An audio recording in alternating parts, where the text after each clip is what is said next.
This is a conversation with Bram Wiepjes, the CEO of Baserow. Now, Bram has done everything under the sun. He was a child prodigy in terms of starting to code at 15. He was a software engineer at many successful startups. And now he's the CEO of Baserow. Join me as we discuss the future of no-code, Baserow, AI, and we see how Bram's leadership skills have catapulted Baserow into this hot commodity in no-code as we know today.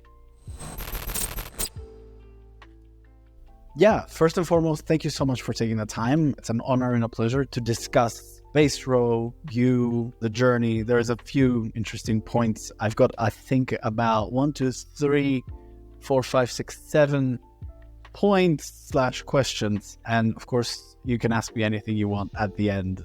But I mean, obviously, this is just an intro into Baserow, you, the journey, and all of this sort of thing. And I want to find out more. So I'm going to try to keep it short. Hopefully, we should be done in about 45 minutes to 30 minutes. I don't know. We'll see. But I want to kick things off with a general intro into Baserow. For the uninitiated, what is Baserow? Why does it exist? And what's the core mission of the product? Yeah, that's a very good question. So on our website, we state the open platform to create scalable databases and web applications without coding. What does that actually mean? Yes. Is that, yes. So it means that what we're building is a single no-code platform where you can build complete software solutions in, right? So it consists of a database, which is a bit more focused for internal usage within companies. So think of if you want to organize your data and maybe solve a project management use case or a sales pipeline or one of the many other use cases you could solve with a no-code database, a bit more for internal usage. So if you have a team within an organization, they could do a project management use case and they would internally collaborate on projects and tasks by creating a projects table and a task table, invite other co-workers and collaborate in real time on that data. And with platform, we don't mean we're just going to build a database. We're also building, or we just launched our application builder a couple of months ago. It's super early stage. It's it's a public beta product, but the application builder is more focused at external users. So we got a lot of questions.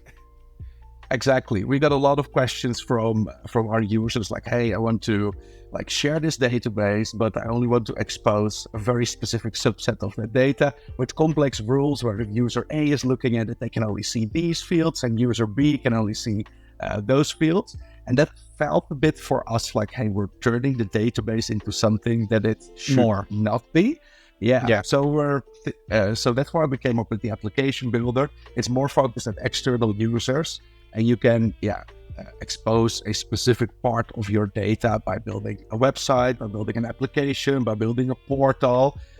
So if you have a project management use case within a company, for example, and you want to expose some of that data to your customers, where your customers can just see the tasks that are related to their projects, for example, you could build a portal with the application builder where your customer can sign into. And then they would only have access to that specific part of the data. And it works seamlessly together with the database, of course. There's go ahead. I was just about to say that you're kind of seeing this, at least it sounds like you're seeing this as a bit of a black and white, internal use case, you go to the database. External use case, you go to the app builder. But in my humble opinion, I feel there's so many people that are allergic to spreadsheets / low-code databases within the company that I would argue, at least for our clients, the vast majority of people who need the app builder would be the internal people. Exactly. Because you want to control, for instance, if you are a project manager, you need only that much info about finance. If you're the CEO, probably you need to have a lot more. But I can imagine how cringe it will be for a CEO to look at the, 20 table database and try to make sense of it. So it almost feels like I need to help my internal team first in order to save my customers. But I hear what you're saying. I think it makes a lot of sense what you're actually saying, and it's just like you can use the application builder for external users. But what we sometimes also mean with external users, if you have like a very big organization, for example, maybe like a manufacturing plant, and you have some people in management, they could work directly in the database, for example. We count that more as like internal users, and then people who work on the manufacturing floor, like taking the pressure of certain machines that they have, or filling out some standard security forms about what is happening on the manufacturing floor. That's also a perfect use case for the application builder, where it's a bit more focused at internal usage within an organization. But it's people who don't have access to the database that would be using that application, like factory floor workers in a manufacturing plant, for example. So it can definitely also be used as internal tools. But what we typically see in the market, if you talk about internal tools, you're talking a bit more like a retool, like an AppSmith, like an unpolished, not necessarily less like techy versions of that. Exactly. Maybe that's a better word. Less techy versions of retool. Yeah. Because retool is almost like developers who want to have elements that are ready, UI elements. They want to have code access, but they don't want to deal with the minutia of how things look per se. Exactly. Let's talk a little bit about the origins, because it's nice to see how far you guys have come. Because when I started hearing about Baserow, it was more along the lines, okay, this is an open source product. It's aiming for that open source seeking IT manager. But now you've gone into this whole app building, which to me is a completely natural evolution to a low-code database product. But what inspired Baserow in the first place? What did you see in the market? And let's try and play the game of not using the word open source. Other than open source, what else did you see in the market that inspired you to build Baserow? I think it's a really good question, and maybe I should circle back like at the very early days, which might be like 5 years ago, when I had the idea of building this. There wasn't like a grand plan to build a system that has like a database and application builder and everything. Now, my background is in software development, and I love to have side projects. So I obviously learned about the Airtable for the first time, and I was really amazed with what kind of product they built. I have a lot of respect for them. It worked so well, and I just wanted to build something similar, just in the evenings and in the weekends. So that's a little bit how I got started. And I had like a failed startup in the past, which was more like a website builder. I made all the beginner mistakes you could make. But so I was also thinking a little bit commercially about it. Like, hey, what if I want to, at some point, spend my time full time on it? I need to do things a little bit differently, right? So Airtable is like at least 8 years ahead at that point. If you're going to compete with them directly, you're not going to win, and people are not going to use your product, right? So that's when I learned about some of the additional pain points that Airtable has, right? Which is like the data ownership part, where you need to store your data on US servers in a place where you don't know what's actually going to happen with your data. So that's, I'm still going to say the word, but that's the reason why I went with like an open source approach, is because companies and people have full access to the source code, and they can actually self-host it. And also wanted to focus on like some of the other problems that Airtable has, right? Which is like that the API is quite limited in terms of what you can do. So I wanted to make it API first, like everything that you can do in the tool, I want to make it possible via the API as well. What you see with a lot of open source projects is they are successful, not because it's like a great product, but because it's like the ecosystem that's around it. And I think plugins is a very important part. If you look at WordPress, for example, personally, I don't think it's that great of a tool to use. No, I'm on the same boat. Okay. 100%. But what makes it so powerful is to have like 50,000 plugins or so. So that's something that I've always kept at the back of my head when working on Baserow, because I made the architecture of the code very modular. And that means like we haven't been focusing that much on the developer experience and on easily installing it. But the architecture is there to create plugins. And I think for a no-code tool, it's going to be crucial in the future to offer a very strong set of core functionalities and features. But you cannot build everything, right? So if you have like plugins and you have like a plugin marketplace and a whole ecosystem around that, in the future you can have other developers, other companies, maybe us internally complement the core tool with additional plugins to find out that to get access to that missing functionality that you're looking for. So that's a big point. Scalability as well. So Baserow works differently compared to Airtable from a technical point of view, and it allows us to scale to millions of rows in a single table even. There's still some performance obstacles to overcome, but that's something we've always kept in the back of our head when working on this and working on every feature.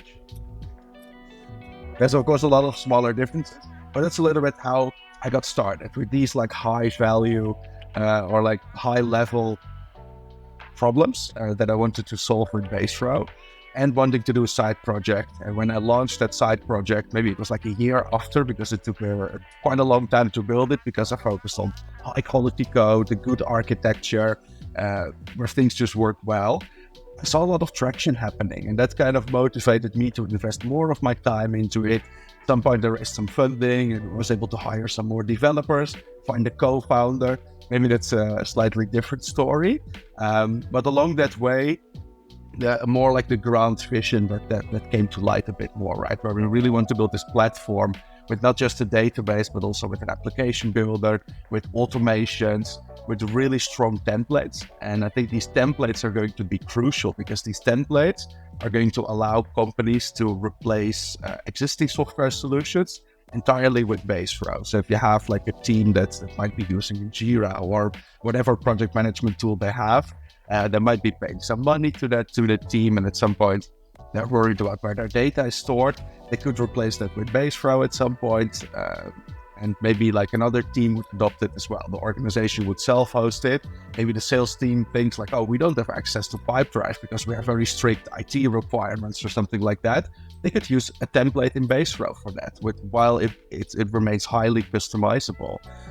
So that's a little bit like the vision of replacing a lot of software solutions in an organization with one single solution that's highly configurable, while also solving all the data privacy problems, things like that. Offering an open source product that people can extend and yeah, that's kind of like the thing that we see happening. I'm curious about the journey of actually building this startup a little bit more. I listened to doing my research before the call, I listened to one of your interviews from last year. There was this conference in the UK, something about open source, and you described exactly what you've just described, the fact that you're aiming at the government agencies, the people who big business. Yeah, companies who don't necessarily have access to all these great SaaS tools out there. Yeah. Question for me is, because having worked with the government of, even the government of Netherlands, myself, there's nothing, what's the right word, glamorous about working with bigger organizations, other than, the fact that, yeah, you know what, I worked with so-and-so and this government and that government. Frankly, there's so much red tape. There are people that are higher up than other people, and you have to constantly ask for permission for absolutely every single freaking thing. I'm not even gonna go down the rabbit hole of how difficult it is to get paid. And I'm talking from an implementation agency, but the payment terms are atrocious. They will negotiate 90 days, 120 days payment terms. So question, when I was listening to this interview, I was thinking, as a startup, why aim at such a challenging market segment? Why not aim at SMEs, where they don't particularly care who hosts their data as long as it's secure, A. B, they can get started up very quickly and they have a full feature set. Why did you aim there? Why such a difficult thing from the beginning? No, I think it's a good question, and I think it originates from like the open source approach that we have. You're naturally going to think about, okay, it's a crowded market. You have amazing tools out there that are very accessible for SMEs, right? Their problems are usually solved by using Airtable, Zapier, Notion, all those amazing tools. So if you build a product like this and you're doing it open source, it's very difficult to compete in that space where you're going to think about the companies that don't have access to those kind of tools, which could be governments, which could be banks, which could be all kind of companies that have like data privacy regulations, that have strict IT requirements. So you need to find those companies where the pain is big enough that they actually need or want to move fast enough.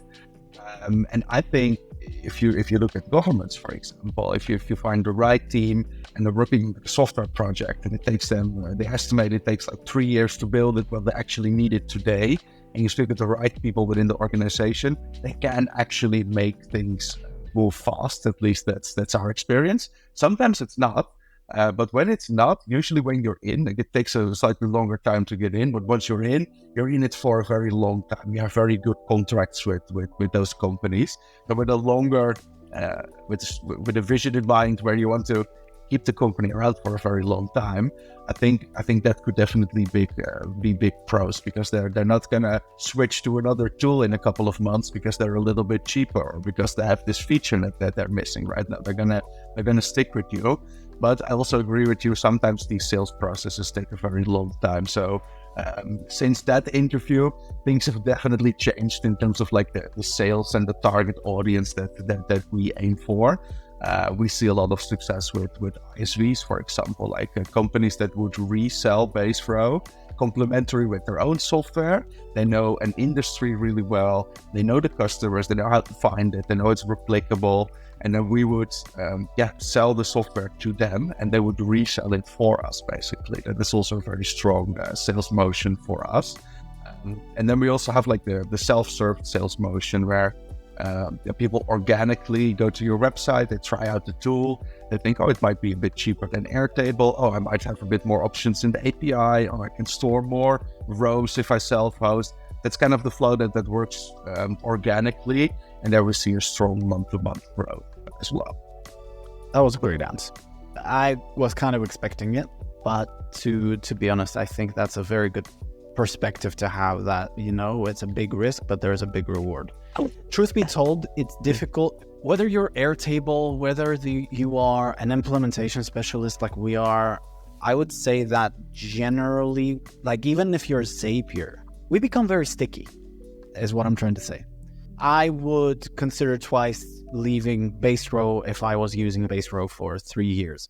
I would try to make it work, because the pain of moving to something else, it has to outweigh the benefits on pretty much every single point. Price is first, features next.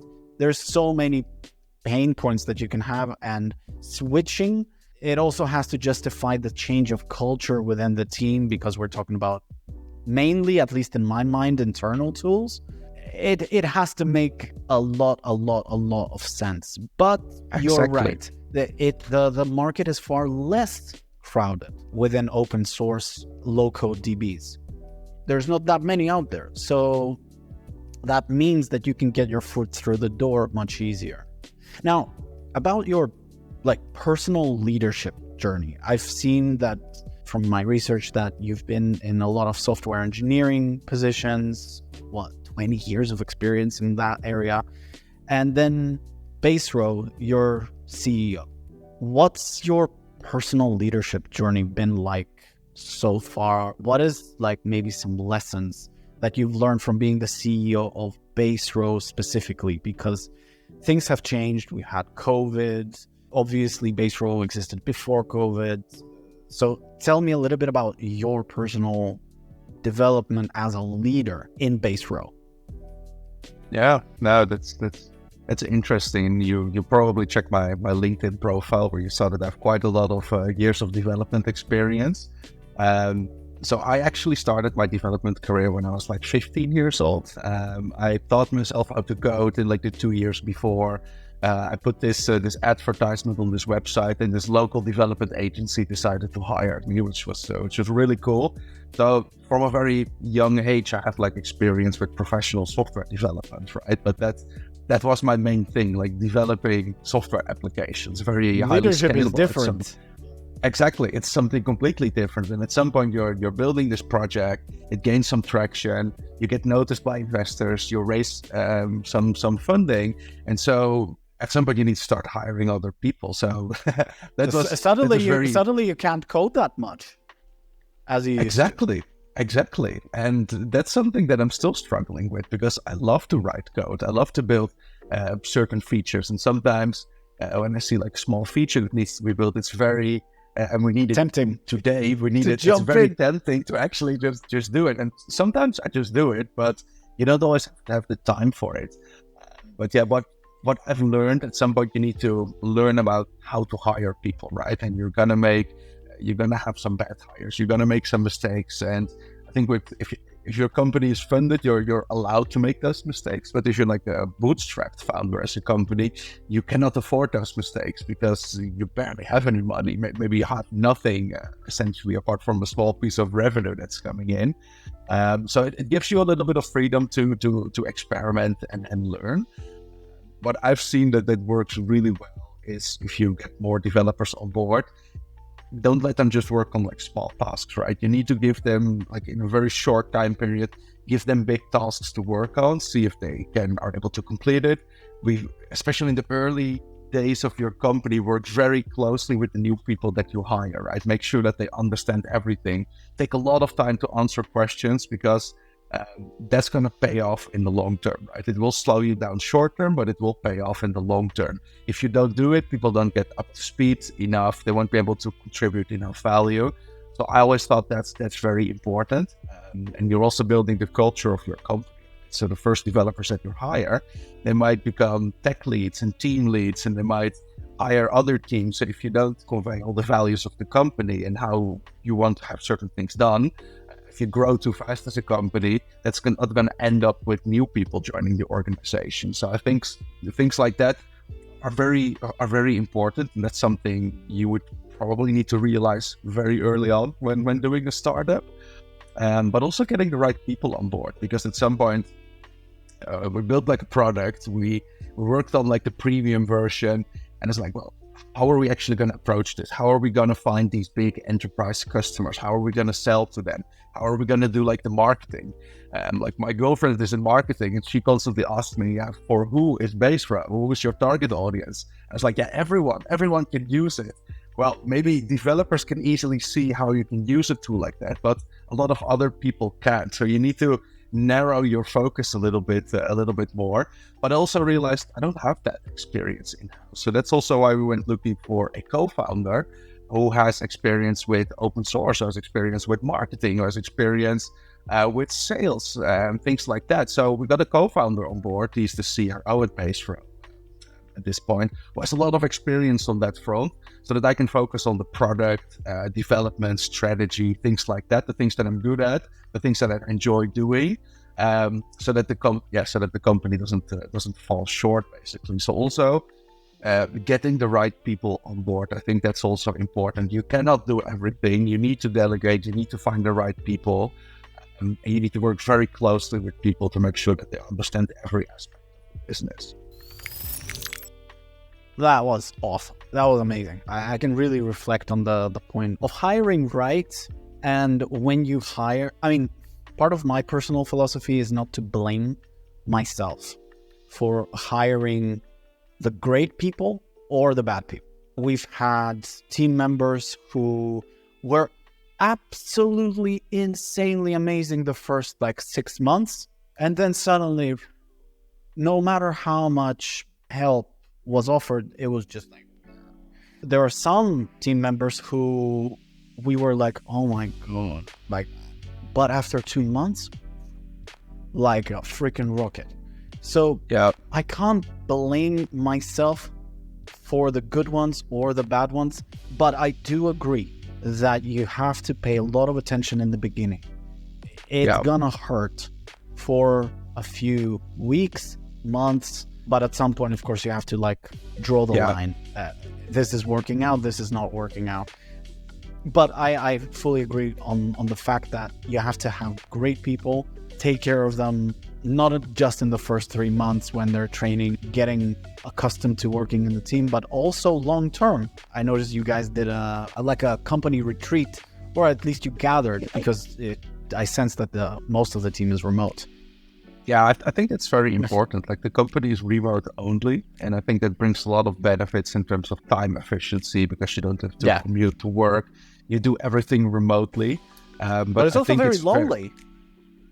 It depends. Super lonely. It depends because you're on video calls from time to time, and you need to have a lot of friends around it that you can hang out with, of course, outside of work. But it's not for everyone to work remotely. You need to be able to work a bit more independently. You probably want to have like more senior people in the organization. If you hire someone who is junior developer, I don't think that's going to work out that well in a remote organization. You need to have good processes in place. A lot of documentation needs to be async. You need to have catch-up calls with people, but also not overdo it in terms of meetings. Let's not go on meetings for the sake of a meeting or like a stand-up, and then everyone is in a different time zone, and then someone else who is like in the zone writing code, you cannot disturb them because it's 9 o'clock for someone else, and they just got started. So we're doing all those things async, actually. We have like a channel in Slack where everyone just shares their stand-up, and that's working really well. But it's very important to meet with the whole team. We do it once a year where we have like an offsite, and then we pick a place where it's usually we have a good guarantee of nice weather, where it's a very good flight connection because some people have to come from the US. Most of the team is actually in Europe, but we also have people from the US, even in the UAE. So the flights, they need to have a good flight connection as well. But it's very probably important. Dubai is a good place because it's like the busiest airport, loads of connections from Europe. Kind of makes a lot of Dubai would sense. be a great place to host an offsite. You have a guarantee of good weather, you have very good flight connection all over the world, but it's also very expensive. You also need to be like capital efficient, right? You can only spend every euro once. So in the past, we typically went to like Mallorca, Spain. We went to Lisbon this year. So we try to find a place usually like south of Europe, but you should try Cyprus, where we are based. That's a good point. If the flight connection is good, if people can have like direct flights from the US and everything, that's definitely a good direct point, flights from the US, maybe, but I doubt it. Anyway, I digress. Let's kind of zoom back in. So a lot has changed since the introduction of ChatGPT, and there's like this tagline that I have seen being thrown around, like it's the future of work. What's the future of work look like from Bram's perspective at the moment? And I don't mean Baserow. I mean generally from like a more abstract outside of Baserow, because we've seen this a huge paradigm shift of people working in an office. Suddenly, we've got hybrid being totally normal. We've got 4-day work weeks. We have all of this tech, Zoom, Loom, which is how we do a lot of our async work and kind of keep saying. But how do you see the future of work evolving? Maybe in the confines of low code, at least. It's a very tough question to answer.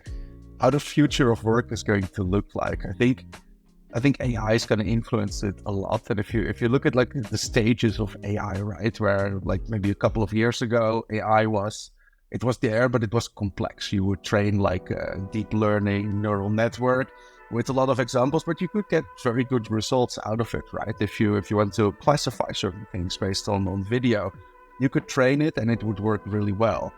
I think like the next evolution is the generative AI, where it starts to provide value to normal users, right? People who are less technical, they can just open a chat, write a question, and they would get their answer. And this is also where it starts to change how software right? So if you have software, you start seeing that it's going to be complemented by AI integration. So it could be like a chatbot in the tool where you could ask questions like, oh, how do I create this website? How do I make this small change in the tool? How do I do this? How do I do that?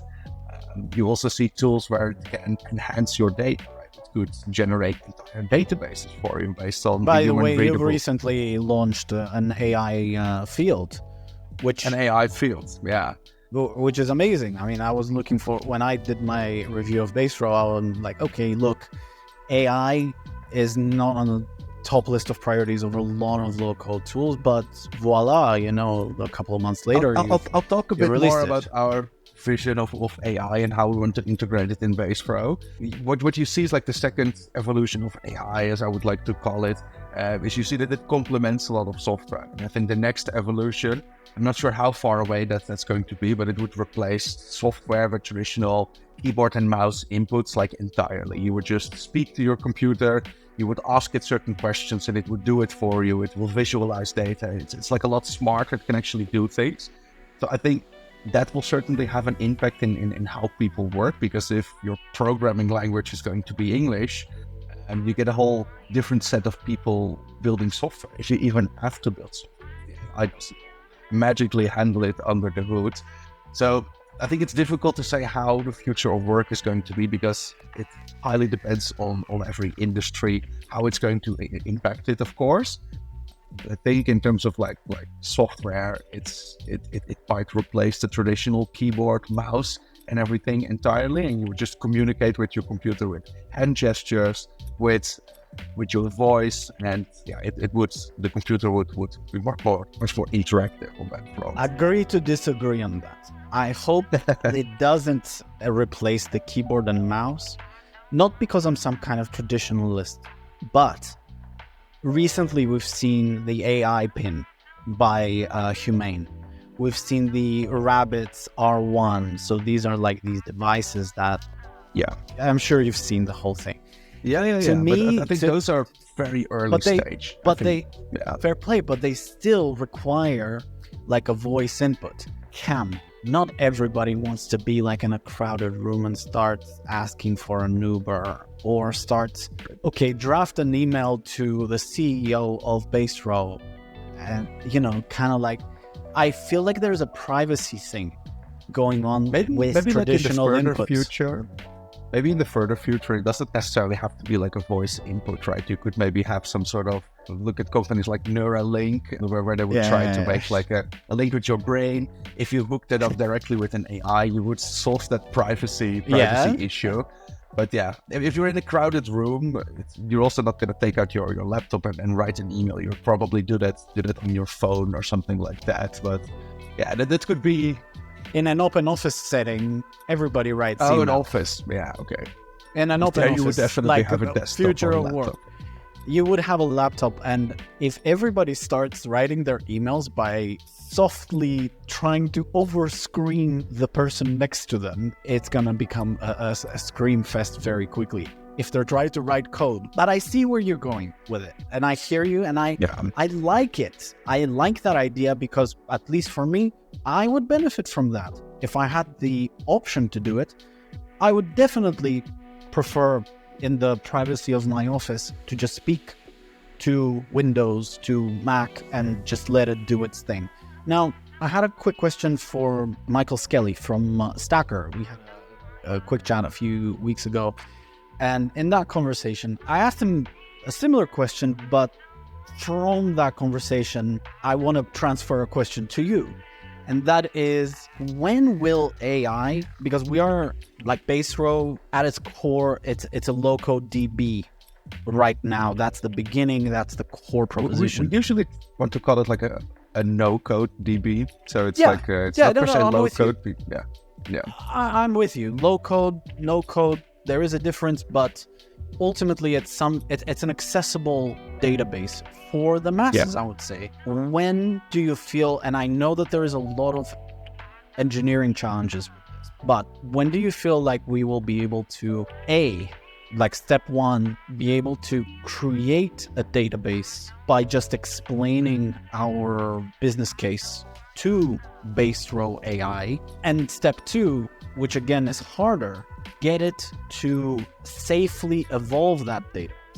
Just because it has created a less template-based version. So let's say it just basically takes a template or of some sort and it makes it more aligned with my business logic and my business processes, at least in schema-wise. How difficult is it to actually evolve it? So the general overarching question is, because you touched on this, and I want to hear more about your plans for AI, and more specifically, when will I be able to build a DB and maintain it using Gen AI? Yeah, I'd love to say in 6 weeks from now, but so maybe let me explain a little bit like on our vision on AI within Baserow, right? Because we have some values in mind with the open source, the self-hosted approach, and I think that should reflect in the AI approach as well. So we have kind of like an AI model agnostic approach where you don't necessarily are forced to use ChatGPT, for example, or we want to make it possible for Baserow to connect to ChatGPT, to Azure GPT, to Olama with one of the open source models from Meta. You should be able to choose your model, and you should be able to optionally self-host it 100% in your own data set, right? That way data doesn't have to leave. You would still have generative AI capabilities. So we're going to build many more integrations for Baserow in the next couple of weeks and months. But some of the features that we want to build, I would always classify them into 2 or 3 different categories. One is like your data enhancement, which has like the AI field falls a little bit under that, where you could say, okay, we have some data in there, and with the AI field, it's still in a very early stage, but you should be able to say, okay, I want to classify that. I want to ask a prompt a question about this specific row that in this table where the AI field is in. I think that enhances the data because you would get data from the generative AI that you would otherwise not have in your table. Think of saying, oh, I have this blog post in there and I want to generate a meta description of 160 characters, and you construct a prompt to do that, and you use the blog input, and you would get it. It enhances your data set basically. Some other AI features are like creating new data. So we have like a lot of templates in Baserow. Those are made by humans. But what we want to have as well is if you want to create a new database or a new table, is you just have one input where you just describe what your company does, what you want to solve. Yes, exactly. I want that one. Yeah, I think next release it's going to be in. Actually, we're working hard on all our AI features. And it will constantly evolve as well, right?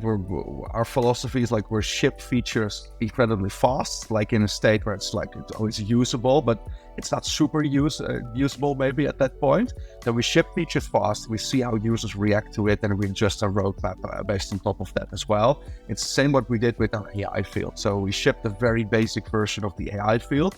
The next question was, we need to integrate with Azure. Okay, we're going to build that integration. Now we want to be able to make it compatible with the file field, which is probably going to be in the next release as well. And so that kind of feature evolves, and if no one tells us anything about that feature, it's like, people don't actually want this. So we're going to focus on something else. So we ship fast, we adjust our roadmap, and we reprioritize based on that. And it's also why you sometimes see features that you think like, well, why doesn't it have the XYZ functionality? Well, because not enough people wanted to have it at this point. Doesn't mean we're not going to implement it, but it's not there. But to circle back on AI, we're doing that there as well. We're going to experiment with a lot of different features that we're going to build. One of the next ones is going to be generate a database based on human readable input. So you could say, hey, I'm having a no-code consulting business. I'm with 5 people. We want to keep track of the tasks that we have to do for our customers. It should build you a multi-table database with the right fields and everything that you could just immediately start using, or you trash it and you adjust the prompt and you would get a better result out of it. I think that's super powerful. That kind of like helps you build stuff in the tool. And I think there's also another category of features that you can have, which is helping people do certain things. So where you can ask Yeah, where you can just ask like, oh, you're building an application in Baserow, and you're like, well, how do I add an iframe here? Well, maybe this is a very simple example. Also, and it's then like it says, like a help center bot. exactly. Click on this plus button, and then click on iframe, and then fill out your URL. You should be good to go. So something like that. And maybe the next evolution of that could be where it actually says, oh, I can help you. Click on this button and I'll do it for you, or something like that, right? What So you about have different talking to your data? I think that's very interesting. Like another classification of AI features could definitely be like interfacing with your data. So where the AI model has access to your full database, so you could say, okay, what's the average number of users that's part of this? Because that basically makes data analysts' job, well, either redundant or much easier. Depends on how your data set looks like. I think if you use like a no-code database, it's much easier to do something like that. But if you have like a database with billions of records, maybe the data analyst job will be it will be much more difficult to use such an interface. Yeah. Okay. Exactly. All right. As long as you have those ambitions, I'm super excited to see how an agile, tightly knit team can deliver that. Bigger teams, let's look at Airtable, for instance. There's a lot of red tape because the implications are massive on like millions of you. I want to see that sort of disruption. We're good friends with NoLoco. Same thing. NoLoco, they are a very small team, but man, they ship features like there's no tomorrow. Speaking of competition and Airtable, I think it's a bit of a dumb question, but what's the relationship these days? Do you talk to each other? Do you see them? Obviously, you see them as a competitor, but do you still feel like they are 8 years ahead of you? Because I don't feel like they are. I think we're closing in on that gap, but I think it's also very true what you said earlier. Like if an organization grows, the organization slows down, right? So if we grow as an organization, maybe we start slowing down in the future as well. Although I'm going to try my very best not to slow down too much. But yeah, I think we're targeting a very different target audience, right? Like even though Airtable is an amazing tool, it works well, it's not accessible for everyone. So because we're trying to address that target audience that cannot use or will not use Airtable, it's a very different relationship. And I think these tools can perfectly coexist next to each other, to be honest. Okay, that's cool. Let's wrap things up. Final question. The vision for the future of Baserow. Okay, we've touched upon AI, we've touched upon some parts of that vision, but is Baserow going to become that animal where we have a core, it's not legacy, but it's a core product that is the no-code database? Then we have a front end. Then we have an onboard automation platform. We have some AI magic fairy dust. And is that where you're going? Is this sort of vanilla trajectory of a lot of other people in the space? Or do you have a different, not so different, but maybe you have some other values? Yeah, so the vision here is that like less technical or non-technical users should have the capabilities that developers have at this point, right? We offer these three tools, like the database, the application builder, the automations. If you combine that in a very powerful tool where all these builders, these products work seamlessly together, you have a very powerful product where you can actually not replace developers, I would say, but allow developers in large organizations to focus on complex things and let the simple things like all these CRUD interfaces where developers typically work on in these organizations, let the less technical or non-technical people work on those with tools that accessible to everyone, right? So, and with everyone, I mean, it's like open source, it's self-hosted, it makes it a super safe bet for companies to use it, who typically don't have access to software like that. And yeah, actually replace software solutions, like allow less technical people to to build stuff in a fraction of the time that it would normally take a development team to build it, and rapidly iterate on that and just make it accessible. I think it's the next level of productivity tools in large organizations. Is there a core deep-seated belief somewhere that we can turn non-techie citizen developers into competent developers? Probably not, but I think what we see within organizations is if you have like a team and have like 20 people, like 75% of the team, 15 people, they're probably not going to be able to build apps and databases and things like that. It's a couple of champions you have in this team who like it, who enjoy it. They learn about how the tool works, they build the app, they build the database, and then the rest of the team learns how to work with what they have built. And that's what I mean with like less technical people are those champions within those teams who normally depend on the development team. They build the stuff, or it's an agency or someone else who builds it. And then the non-technical people, they work with what has been built with that tool, either by using the application builder application that has been created, or directly in the database where they don't modify the schema or anything, they just modify the data that's in there. I think that's definitely possible. A lot of people have the analytical skills and capabilities to build such tools because they can also work with spreadsheets, with text editors. And so if you switch your mindset a little bit, then you should be able to work with tools like Baserow as well. I feel like with the help of ChatGPT, and I've seen it myself, you can build fairly decent schemes. Previously, before this, you really had to know how to create it, because a lot of people, and still there's a lot of people who treat database builders, Airtable, Baserow, like spreadsheets, which is such a shame almost, because that's the whole point is that a database is so much better when gloves are on. Nowadays, ChatGPT can build you a very decent schema.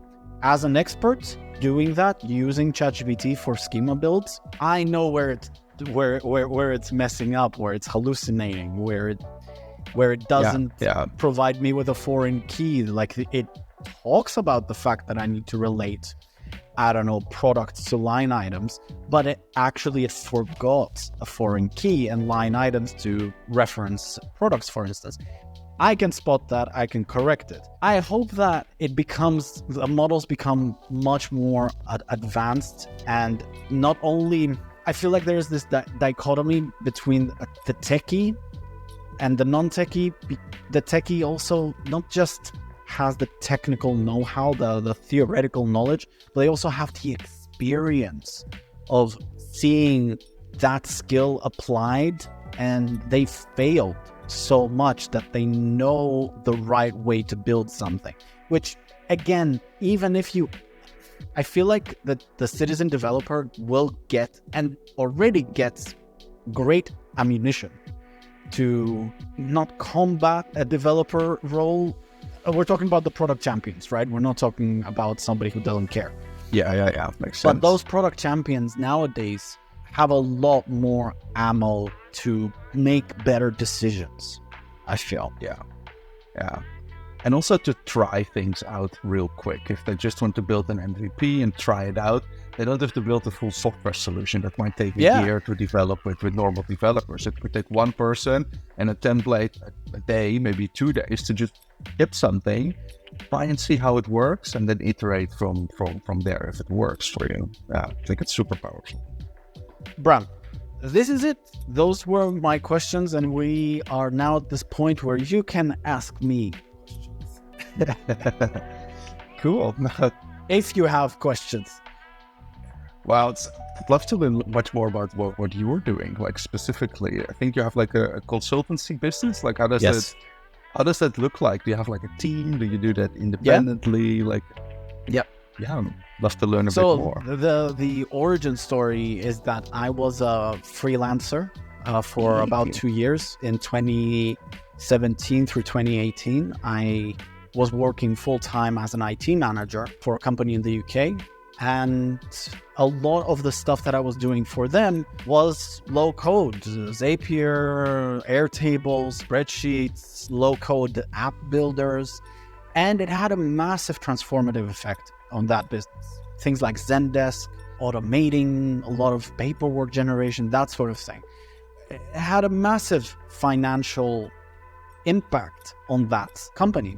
So I immediately kind of like started thinking, look, I wonder if there's other people who would bet other businesses in the same sort of yearly turnover figures that would benefit from similar solutions. So I started freelancing, Upwork, Fiverr, that sort of thing to actually expand my skills and become confident in the fact that I can tackle any business scenario, that I can actually provide a solution there using low-code tools. Fast forward to 2019, I already had maybe 50, 60 clients, back catalog, maybe live. I was working on 5-6 projects. So I decided to quit, and I thought I quit my day job and just go full-time into building this.